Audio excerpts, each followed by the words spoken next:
Hey there friends, welcome back to my YouTube channel.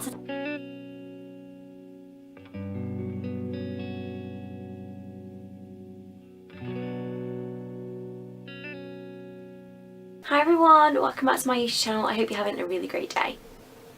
Today I've got another book review for you guys, and this month it is of A Discovery of Witches by Deborah Harkness. So I picked this book up because it's just been turned into a TV show by Sky, which I think is finished now. The first series is done. And I watched like the first 2 episodes with my dad and then was like, you know what, stop, I want to read the book first, because 95, maybe 98% of the time the book is so much better. So I went to Waterstones, got the book, and I just finished it. This book is nearly 700 pages, it's like 690 pages, so it's taken me quite a while to get through. It's an absolute battering ram, literally. I've had this in my backpack and I've been reading it on the tube, and I'm literally like, I could genuinely take somebody out with this thing. It is massive, although the book that I've started reading once I finish this is even bigger, so I'm a lunatic. So A Discovery of Witches by Deborah Harkness. The book centred on the modern world, but it's fantasy, so there are witches, vampires and demons within this world, and it centres around a young woman who I don't think is as young as we think she is, because she's a doctor. She's a historical doctor. She's called Diana Bishop, and the story basically starts that she takes out a manuscript in a Oxford library, and it ends up being magical and leading to a whole turn of events that is leads to a whole book basically. So for many people this book has been compared to the Twilight Saga, as the book kind of centres around the story of a witch and a vampire and their relationship or developing relationship. Similar to that of Twilight, however, it's a witch rather than a human, and this world contains a lot of magic. It's set predominantly within Oxford in England and then within France, so that obviously gives it a much different backdrop to Twilight. In the end I gave this, I think I gave it a 4 out of 5 stars or a 3.5 out of 5 stars. I enjoyed this book, it was good. But I don't know if I'm going to pick up the next one. It ends on a massive cliffhanger, so you kind of have to pick up the next one if you want to know what's happening and that sort of thing. But you kind of, I don't know, I really enjoyed it, and I threw myself into it because I really wanted to know how it was going to end and what was going to happen.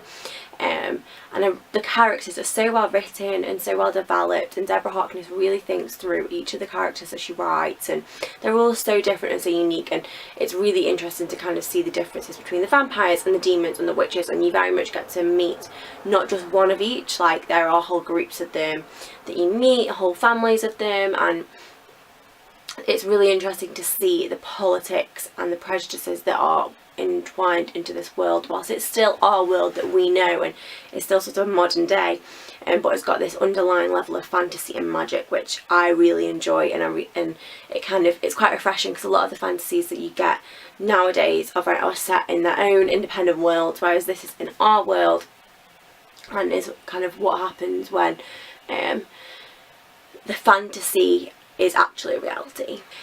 A Discovery which is very much based within the world of sort of magic, obviously, because it's got witches, but also alchemy and history, and there's a lot of reference to sort of gods and goddesses, and it's kind of hard to explain, but Diana Bishop, who's the main female, is a historian, professor of alchemy, doctor of alchemy, who is dedicated her career to researching sort of alchemy and history and and how sort of science developed, and within this world it's how all of that is actually representation of magic and representation of the creatures that are in this world, and it's a very interesting sort of entanglement that you at the beginning don't really know how it's going to turn out, and it's really fun to kind of see how it's all intertwined and all sort of mixed together, and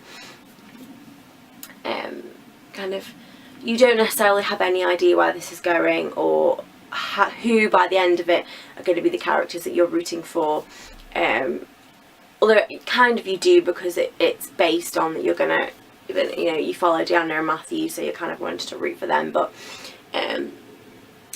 yeah, as I say, I really enjoyed this book. I don't know if I'm going to be picking up the next one just because it's so flippin' huge, and like, I do want to know what happens, but it's like not at the top of my list, if that makes sense.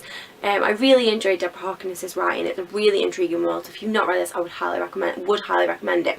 It is just so massive, although it is only a trilogy, so like from that perspective it's kind of that actually, you know, it's not like there's 8 books in this series which you've got to get through to figure out like the conclusion. So I probably will pick the next one up, but just probably not very soon. If you like magic and you like vampires and you kind of like the modern but the fantasy but also history, I think you would really enjoy this.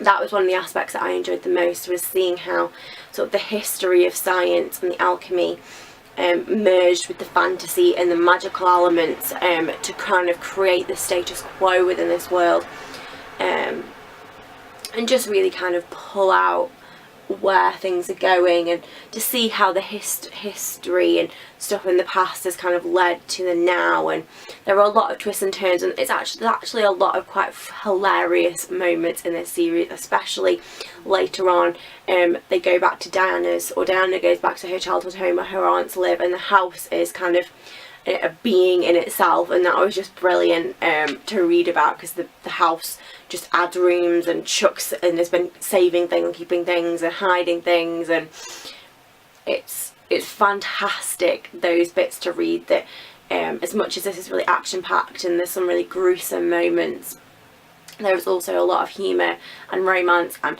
it kind of merges together a lot of genres in a really natural way without it feeling like, oh, this is really forced, which again is which I think a lot of people will really enjoy. I didn't want to make this review too long. I did it because I didn't want to give too many spoilers away.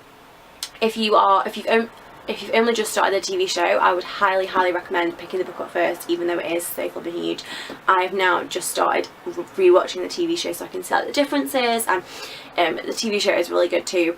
But yeah, I would highly recommend this book, especially if you enjoy fantasy, especially if you kind of are looking for a fantasy that's set in the modern world and that isn't just either vampires or witches or demons or history, that kind of brings them all together really nicely without it feeling really kind of forced.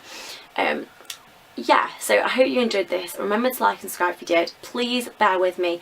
I am still trying to figure out where to film in my new room, where the best lighting is and all that sort of thing. So I know that the lighting has probably dipped in and out a bit in this video. I'm still trying to get the hang of it. So please bear with me. Please like and subscribe if you did enjoy this video. I post vlogs every Wednesday and another sort of video every Sunday. Often that is a book video, sometimes it's wrestling, sometimes it's fashion. So please subscribe if you enjoy this. I would love to have you stick around. All my social media links are in the description box if you want to catch up with me on anything else. I shall see you guys soon. Bye.